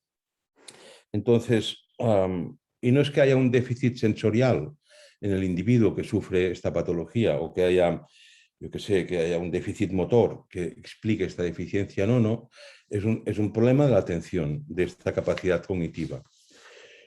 Luego, otra habilidad cognitiva pues es el lenguaje, por supuesto, ¿no? Que es el principal de todos. Pues la expresión, la capacidad de expresión, de comprensión, la extensión de vocabulario, la fluidez, la capacidad para repetir, para leer y escribir, si hablamos de una sociedad que tenga lectura. Luego está otra capacidad cognitiva que es la memoria. Pues la memoria pues, puede ser episódica, puede ser procedimental, puede ser memoria de trabajo, como se llama esto. O sea, distintas funciones de esta capacidad cognitiva. Después están las funciones ejecutivas también. O sea, el razonamiento, la planificación, la inhibición, la toma de decisiones, la ejecución dual, la capacidad de branching, que se llama ahora, o sea, de derivar, de discriminar. Todo esto son las funciones cognitivas, ¿no? Las gnosias también, o sea, la capacidad visual, la auditiva, la táctil, la gustativa.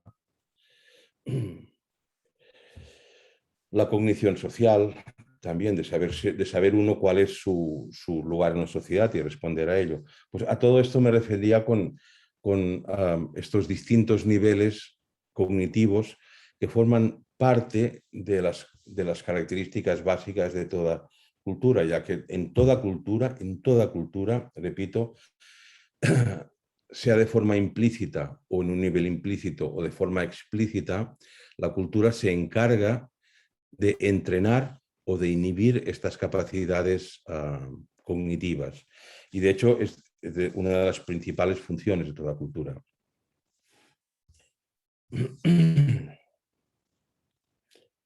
Bien, quedan 10 minutos. Si queréis preguntar algo más, pues estaré encantado de tratar de responder. Buenas tardes, profesor. Buenas noches para usted por allá. Alejandro, buenas tardes. Hola, buenas tardes. Bueno, muchas gracias por este objeto tan interesante de la neuropsicología. Yo sí tengo como varias inquietudes, pero sobre todo quería como tratar de puntualizar al inicio que nos estabas haciendo como todas estas diferencias entre etnopsicología, etnopsiquiatría. Si quizás nos puedas de pronto definir un poco también la psicología transcultural, que creo que también entra ahí como en medio de este mar de disciplinas que son como tan difíciles de separar. Sí. Y también la antropología cognitiva, por ejemplo, como digamos una escuela o una POC, de la antropología. ¿Cuáles serían como esas características así como distintivas de los dos marcos? Disciplinarias, sí. O sea, la psicología transcultural es psicología cultural, simplemente es una forma que se está denominando hoy día. Como hay la psicología transpersonal, pues los psicólogos transpersonales pretenden, digamos, también extender su denominación, pero es psicología cultural, ¿no? O sea, enfocar el proceso de conformación mutua y de dialéctica entre la cultura y la psique, que esto uno lo puede enfocar desde la cultura o desde la psicología.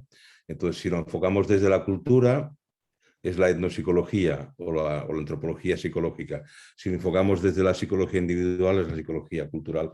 Pero que la propia psicología cultural tiene la dimensión transcultural, a menos que no sea, como antes comentaba, una psicología orientada a discernir las características psicológicas de los pueblos, que entonces es como más una etnología comparativa, ¿no? Si no, pues es psicología transpersonal. Y la otra pregunta que has hecho, disculpa Alejandro, el otro concepto que has preguntado. Antropología cognitiva. Sí, antropología cognitiva, por la que yo siento una gran interés y cariño y vocación, es la rama de la antropología que se dedica al estudio de cómo cada cultura desarrolla estas capacidades cognitivas. O sea, el entrenamiento que cada cultura hace en los individuos pues, para desarrollar la memoria, las funciones ejecutivas, la gnosis, el lenguaje, etc. Es esto, ¿no? Bueno, y aprovecho entonces también como para preguntar otra cosita que me quedó sonando mucho cuando nos estabas hablando de los elementos, de los 7 elementos como fundamentales pues, para la musicología, que son de cultura, y también lo mencionaste después cuando estabas hablando de las 10 características, y dijiste algo así como que no se puede vivir dentro de parámetros de pensamiento, qué sé yo, animista, dentro de una sociedad, no sé, tecnológica, moderna, como la nuestra, o una religión cristiana. Y a mí eso me quedó sonando mucho porque pues lo que uno ve de pronto también un poco cuando hace estudios de campo en las mismas ciudades, en los barrios, en las comunidades, ves como una vigencia, o sea, muy, muy permanente y muy fuerte de formas de pensamiento animista, en donde hay presencia de elementos culturales tradicionales, como, no sé, la figura de los duendes, la figura de la, bueno, acá en Colombia la Madre Monte, por ejemplo, en algunos lugares, incluso urbanos, se pueden como tener mucho contacto con ellos, o actos mágicos como regar la sal en algunos puntos para purificar, qué sé yo. Entonces me daba como, pensaba yo como que si en realidad sí era como totalmente difícil y contradictorio que en una sociedad urbana, tecnocrática y occidental y moderna, digamos, pueda convivir también estos elementos del animismo, y pues también teniendo en cuenta que, por ejemplo, con la inserción de todas estas nuevas religiosidades, espiritualidades y la nueva era, pareciera también pues, que se adoptaran como ciertas visiones animistas del mundo, aunque ahí sí son como un poquito forzadas, pero pues en última, si la cultura también dentro de estos elementos, digamos, tiene como parte fundamental que es un proceso que está cambiando también, que se está transformando, pues en algún momento creería yo que es posible que quizás cierta sincronía o cierta sinergia entre formas de pensamiento animistas y formas de pensamiento racional occidental puedan converger. O no sé, eso fue lo que me quedó como sonando mucho como de esas planteamientos. Sí, o sea, en esto tienes razón, porque de hecho estamos, lo que podríamos llamarlo, en una cultura de transición. Por eso digo que conviven diversos mundos culturales como pueden, perdón, o sea, se adaptan como pueden unos a otros. Entonces, claro que en Latinoamérica hay supervivencias animistas en el mundo urbano, pero, o sea, yo diría que estas personas que siguen creyendo en espíritus y en poderes de la naturaleza, por ejemplo, si les encuentran un cáncer, ¿qué hacen? ¿Van a ver al médico alópata para que los opere y les hagan radioterapia o quimioterapia, o se van a ver al chamán para que tome yagé y les aviente? O sea, ¿qué hacen, no? En un pueblo estrictamente animista, irían a ver al chamán y se olvidarían de la posibilidad de quimio y radioterapia, ¿no? Entonces, ya te digo, como estamos en un momento de gran complejidad cultural, por esto, ¿no? Porque no hay unos valores, bueno, sí los hay, valores más o menos puros, digamos, ¿no? Entonces, el que es muy occidentalizado, occidental medio, europeo medio, desde luego va a ver al médico alópata y que le haga radiología o radioterapia y quimioterapia, aunque no le garantice que se va a curar con esto, ¿no? Pero también a la vez esto puede convivir con la medicina tradicional china, y uno va a un médico tradicional chino que le haga acupuntura o moxibustión u otras técnicas terapéuticas venidas del Extremo Oriente. Entonces, de ahí que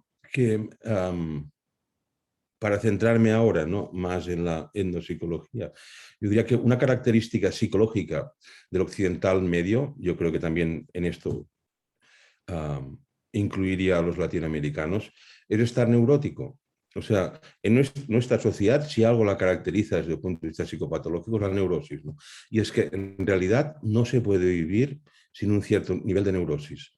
Y la neurosis tiene que ver en un sentido clínico, en un sentido psicoanalítico, mejor dicho, tiene que ver con la pérdida del sentido de la vida. O sea, cuando una persona no sabe para qué vive, no sabe cuál es el objetivo y el sentido último de su vida y enfoca toda su existencia, o sea, acciones y pensamiento hacia esta finalidad o hacia este objetivo, es una persona que está neurótica.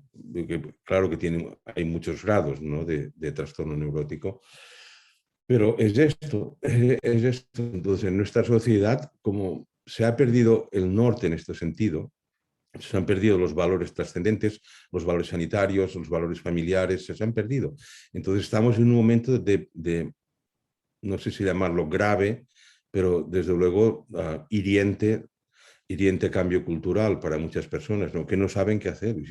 Y probablemente que estas personas que hablas tú, que todavía tienen algo de cultura animista en ellas mismas, probablemente si les detectan un cáncer que les duele, o sea, que están sufriendo físicamente, no sepan exactamente a quién tienen que acudir para curar. Y, por ejemplo, uno, pues, es algo que es bien sabido, ¿no? Vox populi, como se suele decir, que para que una terapia sea eficaz, uno tiene que creer totalmente en el tratamiento que está recibiendo. Si uno duda del tratamiento, sea quimioterapia o sea chamanismo, ya está, digamos, estropeando bastante el posible efecto terapéutico que tenga el tratamiento. Entonces, como estamos en sociedades en transición, pues es lo que antes os comentaba, ¿no? Pues, por ejemplo, en Estados Unidos, lo que os he comentado, que pues se ha multiplicado, creo que no recuerdo la cifra, pero más del 100% las personas que se adscriben a una multietnia. Entonces, o sea, ¿cómo se puede ser multiétnico, no? Pero es así, o sea, se definen como multiétnicos. Entonces, pues yo qué sé, por ejemplo, la Iglesia Nativa Norteamericana, ya que hablamos de drogas, ¿no? O sea, que convulgan tomando peyote, o por lo menos esto es lo que afirman, porque yo hace unos años calculé por los 250.000 adscritos que había a la Iglesia Nativa Norteamericana en Estados Unidos, el peyote que necesitaban para sus ceremonias y, o sea, ni de muy lejos, teniendo en cuenta que el cactus del peyote tarda entre 10 y 15 años en madurar, o sea, ni de muy lejos podía haber tanto peyote para servir como psicodisléptico sagrado a los que están en la Iglesia Nativa Norteamericana, ¿no? Entonces hubo un problema, ¿no? Pues que el peyote está prohibido en Estados Unidos, pero es muy defendida la libertad de creencias religiosas y de prácticas religiosas, porque la libertad individual, sabéis que no es cierta en la praxis, pero es uno de los valores fundamentales del norteamericano medio, ¿no? Su libertad y su individualidad. Entonces hubo este conflicto, ¿no? Bueno, y cómo entonces aceptaron gubernamentalmente, o sea, el Estado no, aceptó que las personas que tenían por lo menos 25% de sangre indígena norteamericana podían adscribirse a la Iglesia Nativa Norteamericana y consumir peyote. Pero, o sea, ¿cómo se sabe quién tiene un 25% de sangre indígena? O sea, porque claro, esto significa que uno de los 4 abuelos fuera declaradamente indígena, pero tampoco hay registro de indígenas en el sentido de una etnia cerrada, con identidad propia. Entonces, o sea, es una de estas situaciones de transición en las cuales, pues las personas sufrimos neurosis, ya digo, y no hay en Occidente, o sea, no se puede vivir si uno no está con un cierto nivel de neurosis, con lo cual significa de duda existencial. Entonces, en unos casos es más, en otros es menos. O sea, yo he estado tomando IAG y San Pedro también con indígenas, por ejemplo, Kamsás del sur de Colombia, ¿no?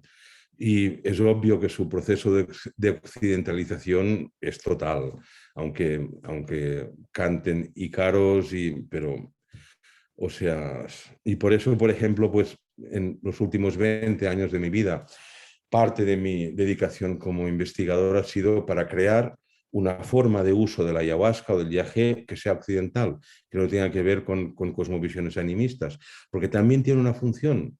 este efecto psicoactivo del yagé, como decís en Colombia, también tiene una función para los occidentales, pero es una función psicointegradora, básicamente. Entonces, y esto nos aleja ya de creencias animistas, que uno puede hablar así en estos términos, ¿no? Y por supuesto, pero yo te digo, si uno se encuentra con un problema grave, a ver a quién acude para resolverlo, ¿no? O cómo toma decisiones, por ejemplo, que es otro de los elementos que a mí siempre me ha interesado dentro de la etnopsicología o de la antropología cognitiva, que es lo que más he investigado. O sea, cómo toman decisiones las personas, cómo tomamos decisiones, ¿no? O sea, cuál es la estrategia de toma de decisiones. Y en los pueblos animistas es una estrategia, y en los pueblos tecnológicos otra estrategia completamente distinta para tomar decisiones, ¿no? Entonces, pues un médico que te diga, mira, pues es que si seguimos este tratamiento, por estadística hay un 85% de posibilidades de que sanes y un 15% de que no funcione en ti. Pues tú, o sea, cualquier occidental le hace caso. Bueno, pues como es una vía estadística, pues mi decisión la tomo. 85%, pero si el médico te dice, ¿sabes qué, Alejandro? Es que esta noche he soñado que lo que te da bien es esta pastilla o esta inyección. Probablemente dirás, no, oiga, no me recete esto si lo ha soñado, usted está loco o qué, ¿no? En cambio, en un mundo animista, probablemente este chamán te dice, es que he soñado que tienes que tomar esto. Pues el individuo de su marco cultural le dirá, pues bienvenido sea, se lo ha soñado y lo voy a tomar con absoluta certitud de que esto me va a curar. Entonces, pues, este es uno de los motivos por ejemplo, en Estados Unidos, que estaba hablando ahora, ¿no? En el censo se han calculado que hay casi 57 millones de hispanohablantes, 57 millones en Estados Unidos, con lo cual es el segundo país del mundo donde hay más hispanohablantes. El primero es México, el segundo Estados Unidos y España está en cuarto lugar, ¿no? De hispanohablantes. Entonces, o sea, ¿cómo pueden decir que el inglés es la lengua oficial y la única lengua de los papeles oficiales? O sea, hay una anomia cultural y es un concepto